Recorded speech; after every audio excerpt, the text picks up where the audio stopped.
Alors, lors de cette vente des 20 ans, par exemple, on propose une planche assez exceptionnelle d'Hergé, de 1939, qui a été publiée d'abord dans le Petit 20e, et puis un album chez Casterman. Le sceptre d'autocar, donc du titre éponyme.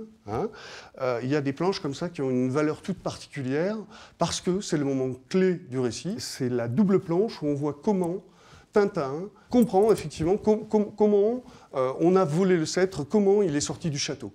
Moebius, alors Moebius, alors ça c'est un petit bijou, ça c'est extrêmement précieux. C'est une illustration à la gouache. Cette illustration est très iconographique parce qu'on peut la retrouver dans un livre qui s'intitule Medinelli. Donc c'est un livre dans lequel il a mis les plus belles illustrations qu'il a réalisées lors de sa période américaine qui a duré 7 ans puisqu'il avait vécu à Los Angeles. Le Marsupilami, donc, c'est la Genèse. On a la planche du tome 1 du premier album du Marsupilami. Donc on voit le Marsupilami, on voit le nid du Marsupilami, on voit une belle scène d'action. Elle incarne vraiment la série et sa genèse.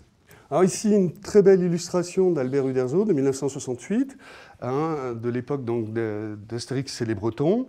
On voit ici qu'on a la double signature d'Albert Uderzo, qui est un grand dessinateur, mais également de René Goscinny, qui était probablement, avec Charlier, un des plus grands scénaristes que la bande dessinée ait jamais connu. Ici, c'est une forme de Graal aussi, puisqu'il s'agit de la première planche du tome 1 de La Quête de l'Oiseau du Temps, donc La Conque de Ramor. Donc c'est vraiment une très belle pièce. C'est une pièce de musée. On a quelques coups de cœur. Parmi ceux-ci, Alexinem, donc une planche du premier tome des Enfants du Capitaine Grant. Donc c'est une très belle adaptation. Alexinem est le seul auteur de bande dessinée aujourd'hui à faire appel dans ses réalisations à la peinture à l'huile. Et donc cette planche est à la fois réalisée à la peinture à l'huile, il y a même des ressauts de crayons ou de crayons pastel. C'est un petit bijou, c'est une sucrerie raffinée, quelque chose qui se déguste.